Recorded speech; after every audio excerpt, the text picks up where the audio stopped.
Hello guys, welcome back to my law and judiciary channel. दोस्तों, हम लोग बहुत ही इंपॉर्टेंट कंसेप्ट के बारे में डिस्कस कर रहे हैं। उसका सेकेंड पॉइंट आता है discharge by mutual agreement. Discharge by mutual agreement करके आप दोनों पार्टी अगर म्यूचुअली एग्रीड हो जाती है कि हम दोनों को कॉन्ट्रैक्ट डिस्चार्ज करना है, तो in what basis in which type of contract they may discharge from the duties and liabilities. First one है novation, remission, alteration, rescission, waiver and merger. तो ये आज के लेक्चर्स में हम लोग देखने वाले हैं। तो दोस्तों, नोवेशन का मतलब क्या होता है? It occurs when a contract is substituted for the old contract between the same or new parties.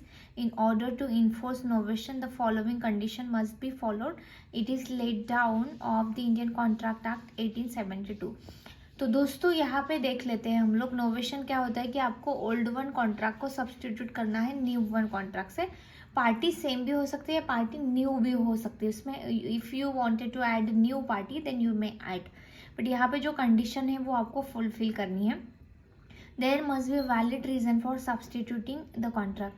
आपके पास एक वैलिड रीजन होना चाहिए कि आप वो कॉन्ट्रैक्ट क्यों सब्सटीट्यूट करना चाहते हो। Consent of all the parties is required.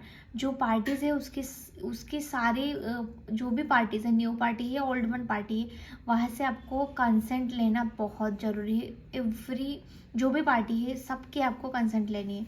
The old contract must be substitute before the expiry और ब्रीच ऑफ द कॉन्ट्रैक्ट। ऐसा ना हो कि आपने पहला वाला कॉन्ट्रैक्ट ब्रीच किया है और उसके बाद में आप सब्स्टिट्यूट करना चाहते हैं, तो उसका जो एक्सपायरी डेट है वो होने से पहले आपको ये कॉन्ट्रैक्ट सब्स्टिट्यूट करना है।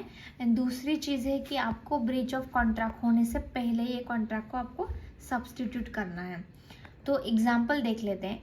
ए makes an agreement with B to supply 5 quintal, उसको सप्लाई करना है ₹1000 रुपीज़ में per quintal on certain date. जो डेट नहीं दिया है यहाँ पे, सर्टन डेट रिक्वायर्ड डेट है।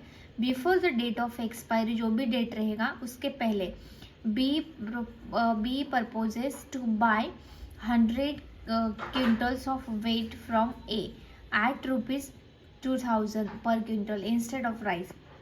राइस की जगह उसने जो ऑर्डर किया है, गेहूँ ऑर्डर किया है फॉर अर्लियर कॉन्ट्रैक्ट 1000 का, ये अभी 2000 पर क्विंटल का है। टू विच ए एग्री, तो ए एग्री हो गए यहाँ पे।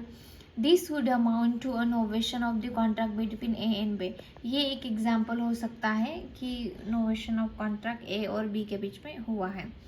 यहाँ पे एक केस लॉ है, इन अप्पू कुट्टन वर्सेस अट्टप्पा AR 1966 केरला। कैसे? In the word novation means the abolish of a term of an earlier contract and the creation of another between new persons, at least one of who is a stranger to the original contract, and there must be mutual consent of all the parties consent। ये मैंने आपको already बताई। ये case भी कहता है कि ये एक अबॉलिश ऑफ कॉन्ट्रैक्ट है, जो जो पहला कॉन्ट्रैक्ट आपने किया उसको ये अबॉलिश करता है, न्यू वन यहाँ पे इस्टेब्लिश होता है। यहाँ पे मनोहर कोयल वर्सेस ठाकुर दास, यहाँ पे एक इम्पॉर्टेंट केस लॉ दिया गया है। The defendant fail to pay the agreed upon sum to the plaintiff on the due date stated in the contract. जो कॉन्ट्रैक्ट में ड्यू डेट दिया गया था उसके पहले जो डिफेंडेंट है वो फेल हुआ था अमाउंट पे करने के लिए। लैटर ऑन यहाँ पे, but however the defendant promise to pay ₹400 to the plaintiff.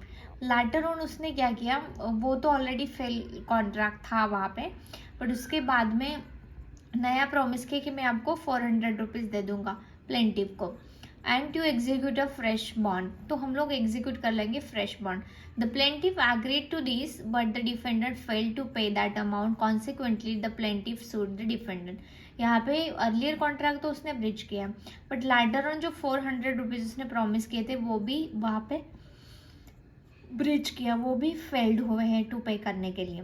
Calcutta high court ने यहाँ पे डिसीजन दिया है। Calcutta high court stated that since the new bond was created after the breach of original contract, therefore the contract can not be discharge by novation but by breach of contract. यहाँ पे क्योंकि contract का substitute contract में बताइए, new contract आप जो कर रहे हैं वो अर्लियर कॉन्ट्रैक्ट का कोई भी ब्रीच नहीं होना चाहिए। तो यहाँ पे तो ब्रीच ऑलरेडी हुआ है, तो इसलिए नोवेशन से डिस्चार्ज नहीं होगा ये कॉन्ट्रैक्ट, तो ये ब्रीच ऑफ कॉन्ट्रैक्ट माना जाएगा। अल्ट्रेशन, यहाँ पे अल्ट्रेशन मतलब थोड़ा बहुत आप उसमें चेंज कर सकते हैं। Alteration this refer to change in one or more terms of a contract with the consent of all parties enter into the contract. Alteration leads to information of new contract but the parties to it remain the same. Parties यहाँ पे same होनी चाहिए। Price में आप कुछ कम ज़्यादा कर सकते हैं, टाइम एंड प्लेस को कम ज़्यादा, मतलब टाइम और प्लेस आपकी चॉइस का रख सकते हैं, क्वांटिटी आपको उसको चेंज कर सकते हैं। तो इसीलिए यहाँ पे ये एक एग्जांपल है, आप देख सकते हैं कि कैसे अल्ट्रेशन ऑफ कॉन्ट्रैक्ट होता है।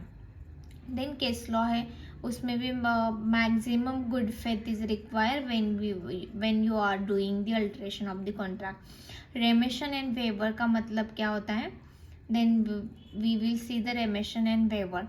तो दोस्तों this means the acceptance by the promisee of a lesser sum that what was mention in the contract or lesser fulfilment of the promise. जो प्रॉमिस किया है उससे कम अमाउंट अगर आपने एक्सेप्ट कर लिए तो ये रेमिशन और वेवर हो जाता है। सपोज ए ने ओन किया है बी से 25,000, B is a acute shortage of money, B के पास थोड़े बहुत कम पैसे हैं, इसलिए वो decide to accept 2,000 from A at the time and place agree the discharge by whole depth. अगर आपने 25,000 का होल डेप था बट आपने 2,000 एक्सेप्ट कर लिया और रिमेनिंग अमाउंट आपने बोल दिया कि मैं एक्सेप्ट कर लेता हूँ, तो ये रिमेनिंग अमाउंट ऐसे माना जाएगा कि ये पूरा होल डेप ही डिस्चार्ज हो गया।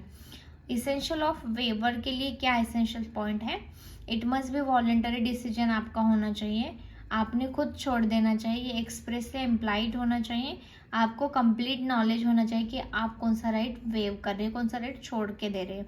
देन आपका इंटेंशन क्लियर कट होना चाहिए और जो भी कॉन्ट्रैक्ट में उसमें आप वेव करें वो एग्जिस्टेंट में कॉन्ट्रैक्ट होना चाहिए। कि मर्जर, आप इंफीरियर राइट को सुपेरियर राइट से अगर इन्फ्रिज मतलब मर्ज एक कॉन्ट्रैक्ट दूसरे कॉन्ट्रैक्ट पे आप करना चाहते हो तो आप कर सकते, यही आपका मर्जर ऑफ कॉन्ट्रैक्ट बताता है।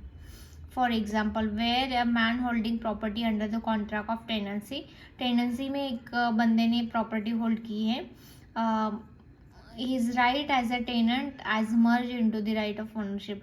अगर वो प्रॉपर्टी उसने खुद खरीदी तो वो ओनरशिप में बदल जाएगी। And the contract of tenancy stand richer, तो टेनेंसी का कॉन्ट्रैक्ट तो यहाँ पे डिस्चार्ज हो जाएगा एंड न्यू वन कॉन्ट्रैक्ट है वो ओनरशिप वाला हो जाएगा सेलर एंड बायर का। So rescission also cancellation of the contract, आपने सारी रिस्पॉन्सिबिलिटी फुलफिल कर दी तो आप रेसेशन ऑफ कॉन्ट्रैक्ट कर सकते हो। So these all are the example discharge by lapse of time. आप म्यूचुअल एग्री कर, अगर टाइम पे कॉन्ट्रैक्ट फुलफिल नहीं हुआ तो आप उसको डिस्चार्ज कर सकते हैं। यही ये म्यूचुअल कंसेप्ट के द्वारा बताया जाता है। Thank you.